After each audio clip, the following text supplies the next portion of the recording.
हमारे NNS सूफी network channel को like करें, सब्सक्राइब करें और बेल आइकन को दबाना ना भूलें।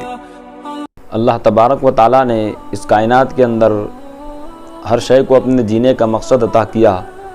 जिस तरह से अल्लाह तबारक व ताला ने जिन्नो इंसान को अपनी इबादत के लिए पैदा किया और जिसके मुक़द्दर में जिस तरह से रब तबारक व ताला ने उसकी ज़िंदगी गुजारना लिखा, उसी तरीके से रब तबारक व ताला ने हर शय को इख्तियार भी बख्शा और बिलखुसूस इंसान को अल्लाह तबारक व ताला ने इख्तियार देकर इस दुनिया के अंदर भेजा कि वो दुनिया के अंदर कितना बेहतर अमल करता है। और रब तबारक व ताला ने वहीं पर एक बात ये भी ज़िक्र फरमा दी कि दुनिया मोमिनीन के लिए कैद खाना है। और इसकी सबसे बेहतरीन मिसाल ये मिलती है कि इंसान जब दुनिया में आता है तो वो रोता हुआ आता है। इससे बड़ी तो इसकी कोई नज़ीर पेश ही नहीं कर सकता।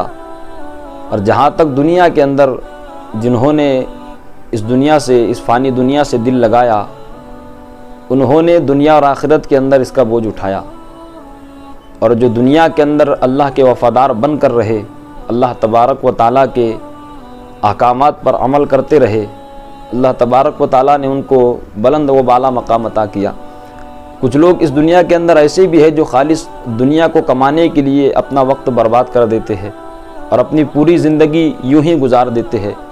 लेकिन अगर आप अल्लाह वालों की ज़िंदगी देखें, सूफिया इकराम की ज़िंदगी देखें, अल्लाह तबारक व ताला ने उनको भी इख्तियारात अता किए हैं और अपनी रहमत का हिस्सा उनके करीब किया है।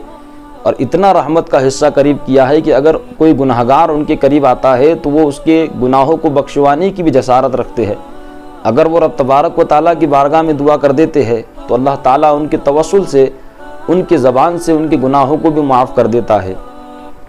बेहतरीन अल्लाह तबारक व ताला के बेशुमार कई औलिया इकराम इस दुनिया के अंदर गुज़रे जिन्होंने दुनिया से कभी दिल नहीं लगाया, बस खाली अल्लाह की मोहब्बत में उनको सुकून हासिल होता है। इसलिए कि ये तो ज़िंदगी जीने का लुत्फ़ है। जिसको यार का जलवा देखने का शौक़ होता है और जो यार की मोहब्बत में फ़ना होता है, दुनिया के अंदर कहीं उसका दिल नहीं लगता, खालिस वो उसी की अपने यार की तस्वीर में, अपने यार के जलवे में खुश रहता है। हज़रत अब्दुल्ला शुजा फरमाते हैं कि मैं अपनी ज़िंदगी के अंदर जिस तरह से औलिया इकराम का तौर तरीक़ा हुआ करता था, वो अल्लाह को पाने की कोशिश करते थे। आप फरमाते हैं कि जब मैं मिस्र की सरज़मीन पर पहुंचा तो मेरे दिल के अंदर निकाह करने की ख्वाहिश पैदा हुई। तो वहीं पर जो मेरे दोस्त व अहबाब थे, उन्होंने एक सूफिया खातून की बेटी से मेरा निकाह करवा दिया। अब जिस वक्त मेरा निकाह हुआ तो जब मेरी दुल्हन को एक कमरे में लाया गया, जब मैं रात के मौके पर अपने दुल्हन के कमरे के अंदर मैंने कदम रखा तो मैंने देखा कि वो खातून, वो लड़की मुसल्ले को बिछाकर नमाज अदा कर रही थी। अब मेरे जहन के अंदर मैं सोचने लगा कि अल्लाह, ये इतनी कमसन खातून, इतनी कम उम्र की लड़की नमाज अदा कर रही है और मैं खड़े रहकर देख रहा हूँ। तो मैंने मुसल्ले को उठाया, मैंने भी उस पर नमाज़ पढ़ना शुरू कर दी।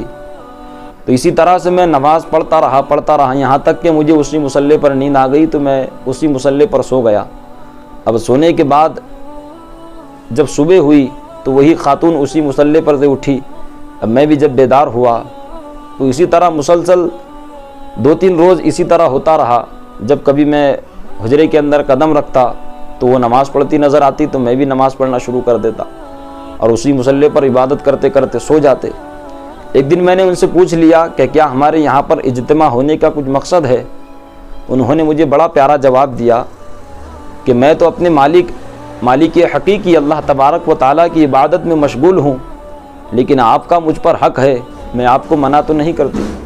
आप फरमाते हैं कि जब मैंने ये सुना तो मैं और सोचने लगा कि अल्लाह, ये तो इतनी मुत्तकी व परहेज़गार है, अल्लाह तबारक व ताला ने इसको मेरे लिए और मुझे इसके लिए तो हलाल किया है, लेकिन ये अभी भी अपने मालिक हकीकी की किस तरीके से इबादत को बजा लाती है।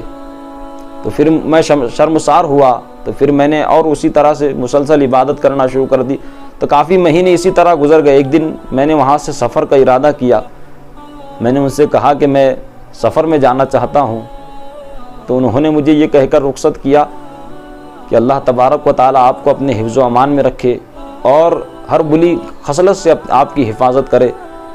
जिस मकसद के तहत हमारा निकाह हुआ था اس کے کچھ فرائض بھی باقی ہے اور کچھ حقوق بھی باقی ہے، لیکن انشاءاللہ العزیز کل بروز قیامت بہشتی کے اندر اللہ تبارک و تعالی ہمیں دوبارہ ملائے گا، تو ہم وہاں پر اپنے حقوق کو ادا کریں گے، ہم وہاں پر اپنی ازدواجی زندگی کو مکمل کریں گے۔ یہ کہہ کر جس وقت آپ رخصت ہوئے تو تقریباً 2 سال کے عرصے کے بعد میں آپ فرماتے ہیں کہ میں جب واپس آیا تو میں نے اپنے شریک حیات کے متعلق پوچھا تو لوگوں نے مجھ سے یہ کہا کہ اس زمانے میں جس وقت آپ کا نکاح ہوا تھا، جتنی وہ متقی و پرہیزگار تھی، جتنی کثرت سے وہ عبادت کیا کرتی تھی، آج اس سے کئی درجے کثرت سے زیادہ وہ خاتون اللہ تبارک و تعالیٰ کی عبادت کے اندر مستغرق ہے۔ اسی حال کے اندر میں سوچتا رہا کہ اللہ تبارک و تعالیٰ نے کیا شان کے لوگ اس کائنات کے اندر پیدا فرمائی ہے۔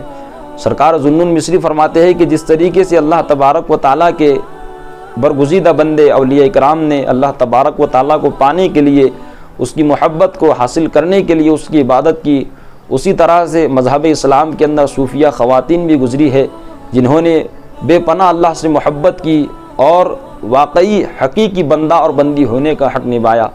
ذوالنون مصری کہتے ہیں کہ ایک مرتبہ میں نے ایک خاتون سے ملاقات کی اور ان سے پوچھا کہ آپ کہاں سے آ رہی ہے؟